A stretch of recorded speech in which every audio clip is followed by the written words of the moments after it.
I'm going to go through this handout. This is a domain and range handout that I give my class. And please understand, when you are given a set of ordered pairs that use these squiggly brackets, then we use these squiggly brackets for also our domain and range. So if you're given these curly brackets, that's what they're called.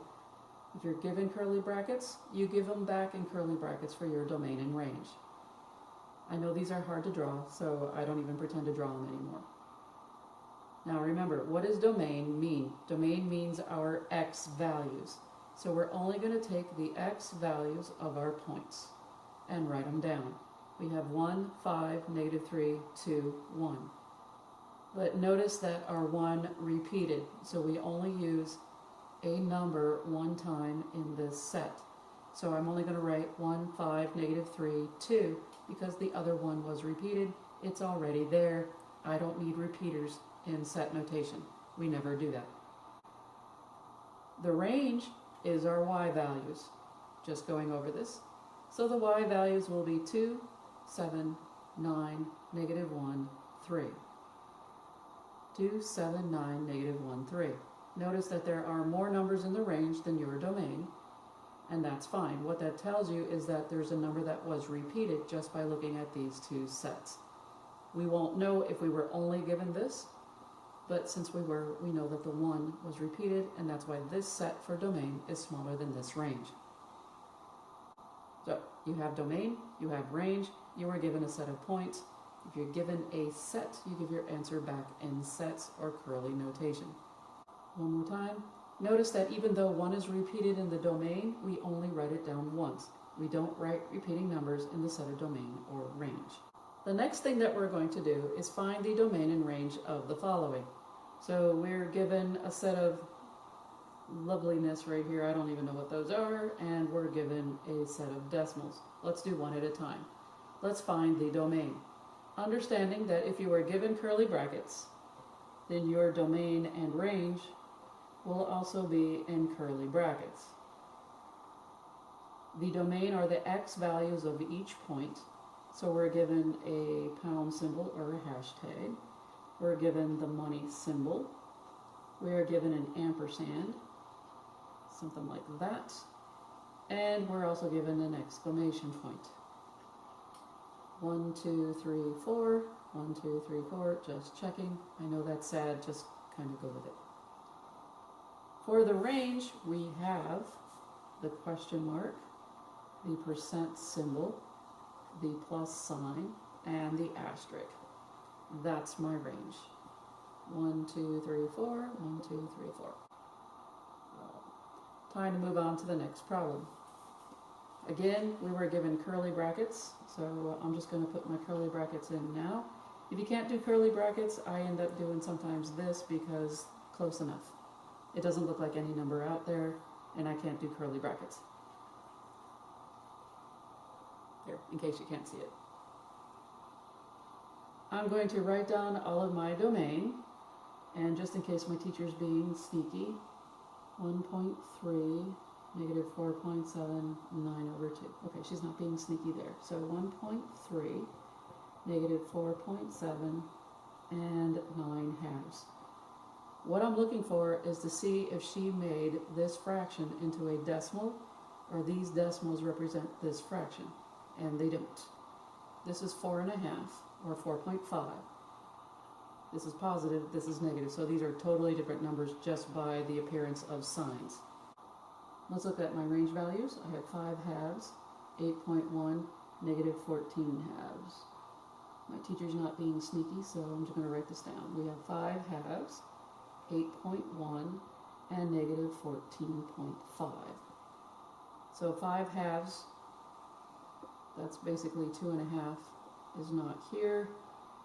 -14.5 or -14.5, we're good. None of these numbers are repeaters, no repeaters. That is my true domain, and that's my true range. All right, that was fine if we're given, a set of points. Again, if you're given squigglies, you give them back in squigglies. In other words, if you're given curly brackets, we give our answer back in curly brackets for domain and range. But if you are going to determine domain and range from a graph, we're using interval notation, which means we have to use regular parentheses or brackets, regular straight brackets, not curly brackets. So parentheses are when numbers are not part of the solution, or when you could never include a solution such as positive or negative infinity. We use brackets when the numbers are part of the solution. We never use curly brackets for domain and range when given a graph, or what some people call a picture. I've got some pictures here, and we're going to do these one at a time. And I want to know the domain and range of these. So we're going to concentrate on this first picture, so I'm going to zoom in. Alright, so here is our picture that we zoomed in, and I want to find the domain. One of the interesting ways of doing this is to actually box your picture in if possible. And since this is a contained object, such as like a square or a rectangle, or in this case, a triangle, even a circle is contained. It comes back in on itself. So what you can do with any type of figure that contains itself, in other words, it can hold like water or something, what I'm going to do is I'm going to draw a box. And that box is going to start and stop where the edges are the tallest or where it's the furthest over. So if I wanted to put a box in here where you could see the bottom of the graph and the side of the graph, it is now contained. And the reason I do that is because sometimes students find it easier to see the box, to see where it's contained at. So let's talk about the domain first. So when you read a graph, to find the domain, you read the graph as usual from left to right. Where does the box that we drew in this case contain my object, and where does it end at? So my graph, when it starts to be contained, or where it first starts for my shape, is at a -4. Now again, this is for the x-axis for our domain. So looking at it from this point of view, domain is usually the easiest for a lot of students to find. So where does my shading, or where does my graph start at? It starts at -4. Alright, then you put your comma because we're doing interval notation. And where does my graph end at? Well, it ends at the number 7. Because that's the tip of this triangle right here. That's where it stops. And so by drawing this straight line through it, you can definitely tell where it stops at. It stops at the number 7. The question is, do I use bracket or parentheses? Well, for this class, because of where we're at, it touches the -4. We're going to be using a bracket. And since this box right here on this triangle, from this square box that we boxed it in, so at the bottom of this triangle, if we bring up our box up to the 7, we see that it actually touches the 7. So we're going to be using brackets. Most of the graphs that we do in this class will be brackets when you're having numbers on our graph. Later on in your math career, you're going to find out there will be a time where you have to use a parentheses. But for this class, most of the time, 98% of the time, we are using brackets on our numbers. Let's talk about the range. We want to know the y values for this graph. We always go from the bottom up when we read a graph. When reading a graph for its domain and range, you always start with the smallest number, just like you would for the x. You go from small to large when reading a graph for the x's. Well, when you read the graph for the y's, you start from the bottom, which is the smallest, upwards to the largest number. So, as I always say, the y's are bottoms up. So, looking at the range, what is the first number that we encounter on our box that we did in green? And that number is -5. And since it is a number and it went through the number 5, we're going to use a bracket. Where does this graph stop at? Well, it started at -5, and as we keep going up this triangle, it stops at the number 6 on the y-axis. So we stop at 6. Again, this is bottoms up, so it starts at -5 and it ends at 6. this -4 is only for the x-axis. So it starts at -5 and it ends right where my box stopped at, which is right here at 6. And 6, because it stops here and it touches on this whole green dotted line, it gets a bracket. That is my domain and range for a contained graph like this one. Let's look at this new graph. Now this is not contained because it's got arrows on both ends of this line, so it's not contained, so I can't really draw a box around it. The arrows are preventing me from doing that. So the domain is really interesting when it comes to a line. If the line is on a slant like this one is, what you're going to do is take this line, and because it's on a slant and on a slant, you're allowed to do this. Take this line that you have and turn it sideways for the x direction. And you will notice that you have arrows on this end and you have arrows on this end. And because of that, this line is from -infinity to +infinity. So again, we took this line and we straightened it out for the x part. So the x-axis is right there. I'm following it. It's right above this green marker. So it goes from -infinity to +infinity. So we straighten it out for our x. So that is the domain for our x values. You can write the set of all real numbers, or you can write -infinity to +infinity. Again, that's something that your book would have. For the y values for our range, what we're going to do is take this line and we're going to follow the y-axis. Now, the reason we can do this is because it's on a slant once again. So I'm going to take this and I'm going to follow the y-axis, and I'm going to straighten it out this way. And notice the y-axis is on the left and I'm following it. Again, because it's on a slant, I am allowed to straighten it up. And we have +infinity on this end, and we have -infinity on this end. So, this line, when straightened out, gives us, one more time, all real numbers.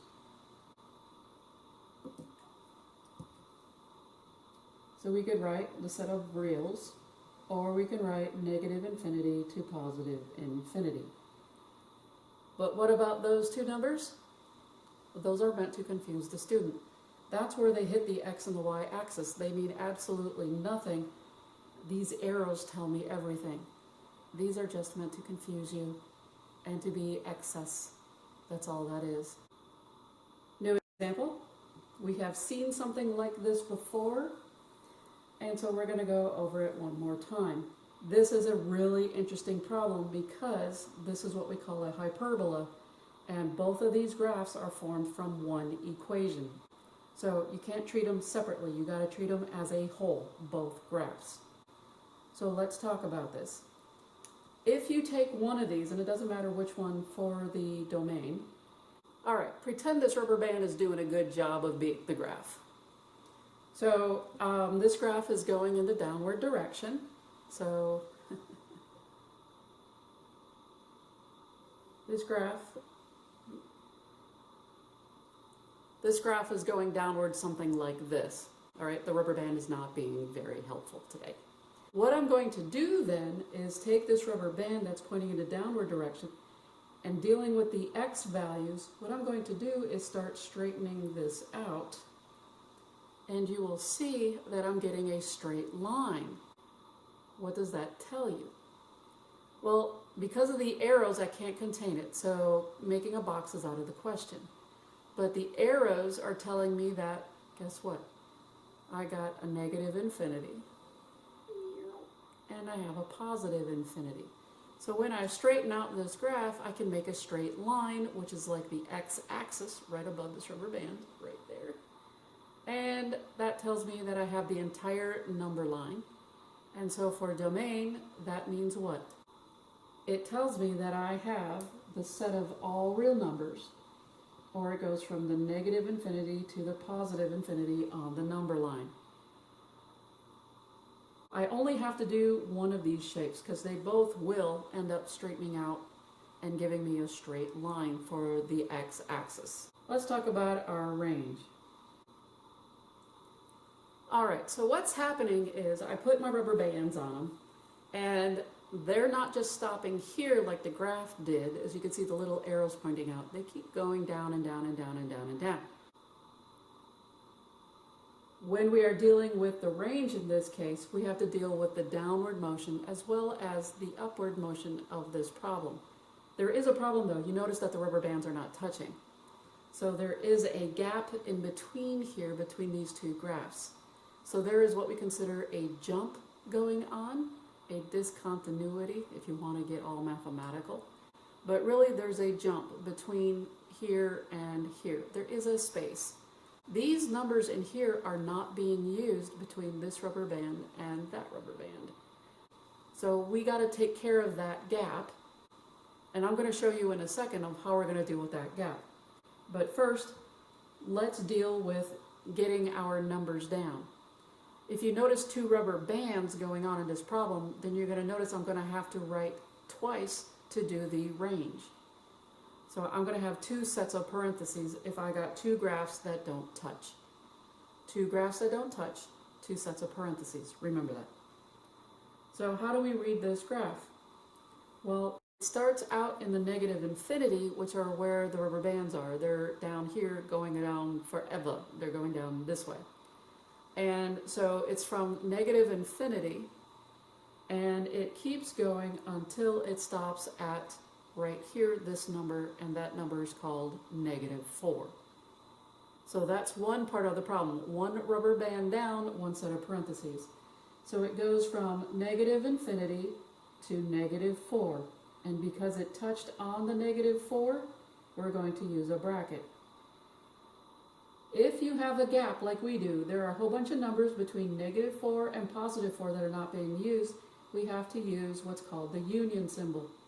Do not make a U like this. That's English. We want just the union symbol.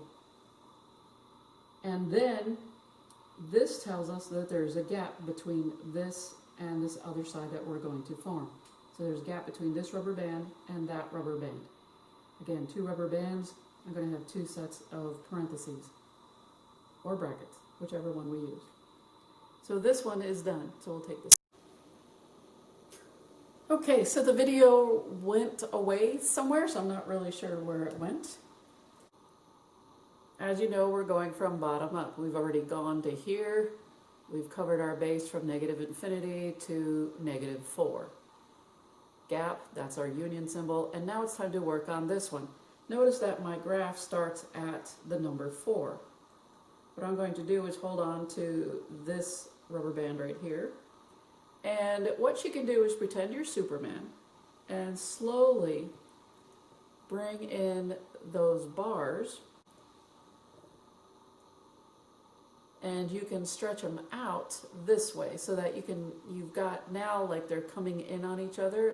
You're folding this bar in half if it was a piece of metal. And what you notice is that it's going what? It's going straight up when you do this. Now the bottom is where my finger's at. So we start at +4, and our bar that we folded in half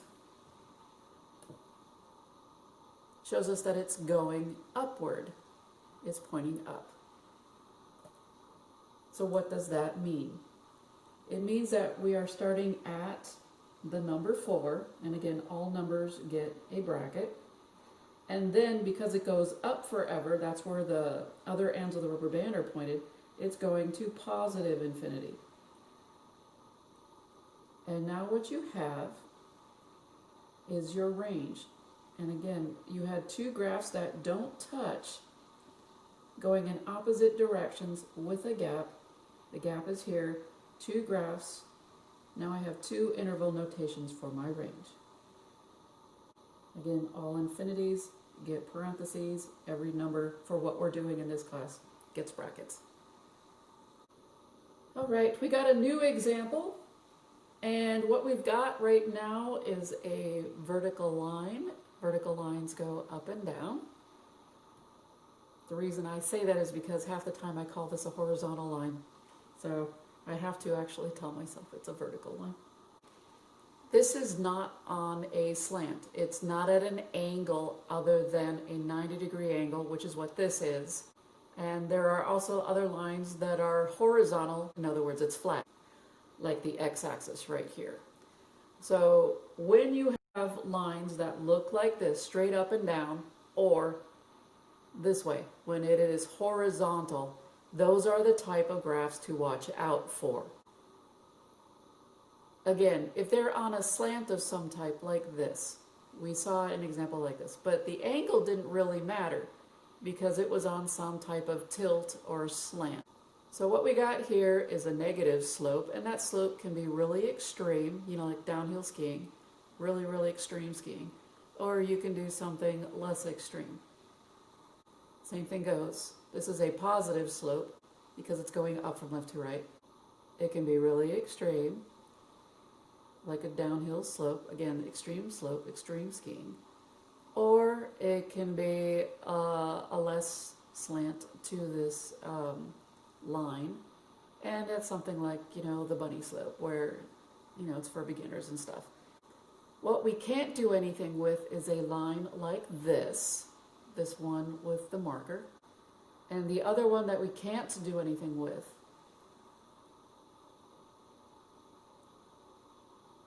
is when it's straight up and down like our graph. There is no way to twist it or turn it. If it's on a slant like such, I can fix it so it goes this way. If it's on a slant like such, I can fix that line to go this way. I cannot do anything with a line that goes like this, and I cannot do anything with a line that goes like this. With that being said, let's talk about the domain. Remember that the domain goes from left to right. It is the x-axis. Where does our graph start at? Well, if we go along from negative infinity, our line starts here. So our line starts at -5, and this is one of the weirder examples. It starts at -5.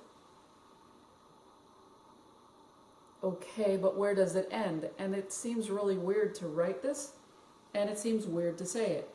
It starts at -5, but it also ends at that number because there is no other number that it touches on the x-axis. Therefore, this is my interval notation just without my brackets. We put our brackets on, and there's our interval notation. You need a start and a stop. Because it only goes through one number and one number only on the number line, that is our start and stop. It feels weird to do that.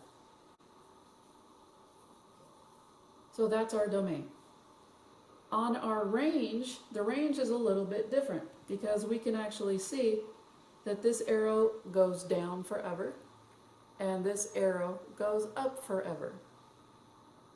Knowing that, we can see that if this arrow is pointed downward forever, this implies what number? That means -infinity. That's your start. It starts down here. Remember, it's always bottoms up when you're reading a graph like this for the range.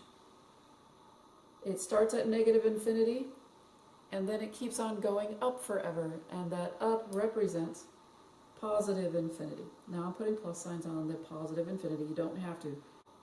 And of course, all infinities get parentheses. If you want, again, you can also write the double stroke R. It means the same thing. A very strange one indeed. All right, let's look at a new example. This is something that we're going to see in this class a little later on. This is as close as I get to a parabola with Microsoft Word. And notice it's got arrows on the end, so this is not a contained object, and so it goes on forever in some direction. We're going to talk about the domain first.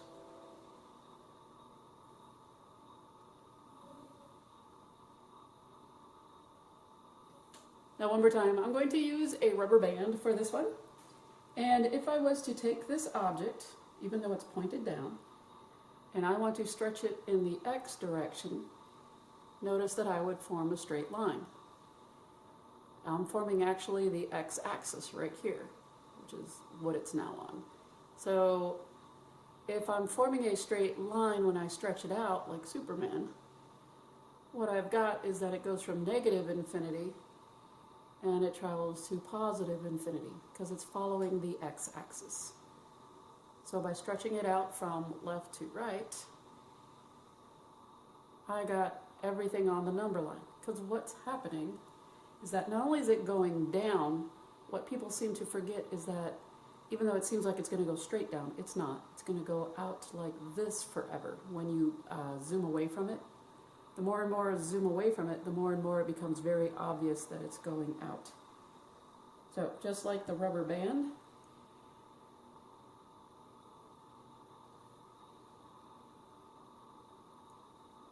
just like this, if it's going out, realize that it's actually going to end up, as you zoom out, looking more and more like a straight line. That's kind of what's going on. So my domain is going to be a set of all real numbers, or you can write it from negative infinity to positive infinity. What about the range? Well, take your rubber band again.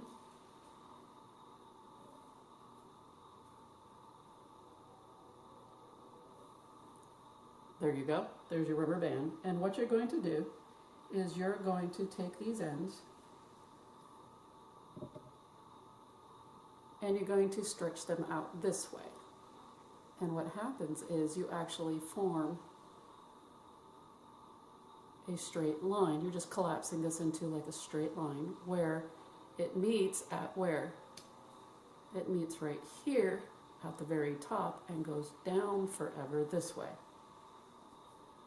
So the arrows point downward. So as we read a Y graph from bottom up, it starts at, remember these arrows go in the downward direction, so we're talking about negative infinity.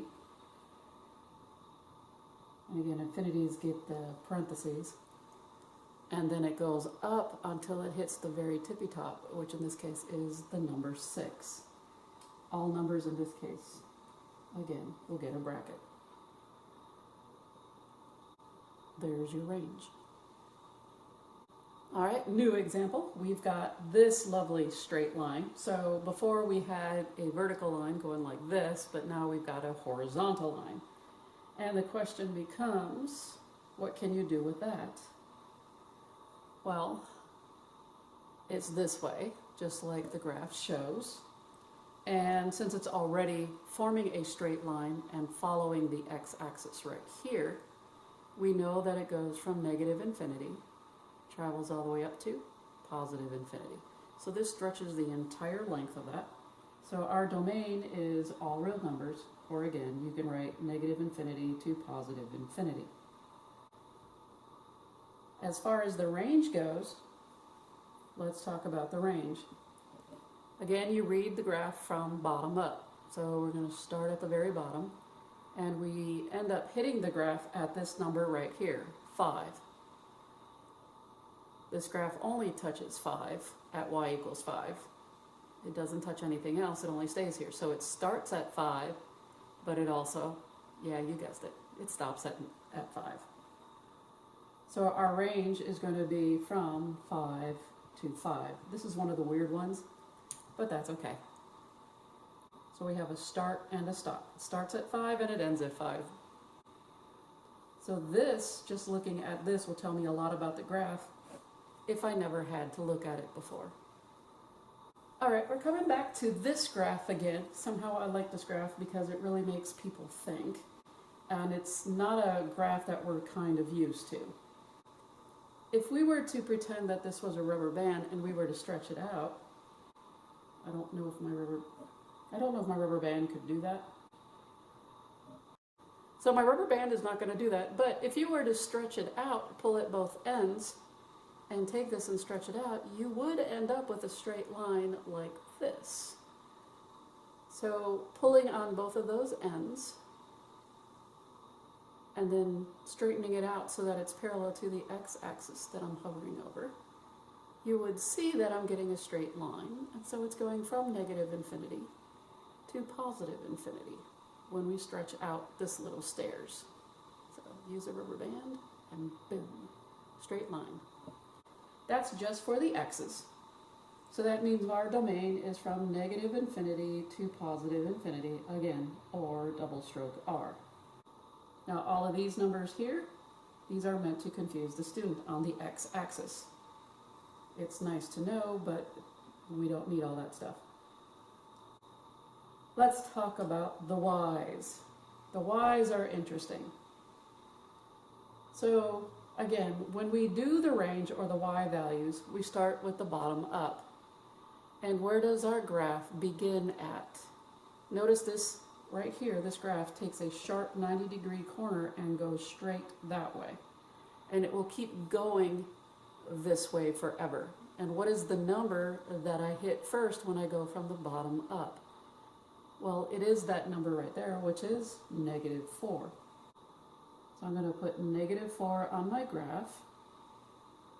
And since it's a number, we always use brackets. There we go. Got my comma. Now where does my graph stop at? So we start at -4, and I'm following it up, and then there's a stairs, so we have a runner right there for a step. We're going to go up the riser again, and then we got another runner. So it stops here at this level. And what number is that? It turns out to be the number 7.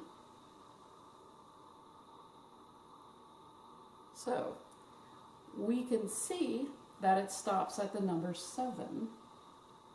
And because it stops at 7 and will continue on flatlining this way, it doesn't go up or down from there, it stays at 7, so that's the top number. And we use a bracket on the 7 because it touches the 7. If we use a rubber band, we can see that it stops at 7 and it's flat, so it stays at 7 level. Will never go up or down. Same thing goes with the -4. It stays level at the -4. It's only going to stay at 4. It doesn't go down. It doesn't go up. It stays at the -4. So that's why this graph is stuck between -4 and 7.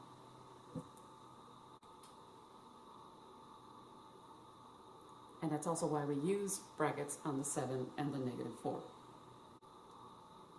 Now what about this lovely picture? Again, this is a cardioid if you haven't seen the video. And this is a circle, and you got a circle within it. There are math problems that can do that. So you can form this little olive-looking thing, better known as a cardioid. Notice that this is enclosed. You don't see any arrows on this at all.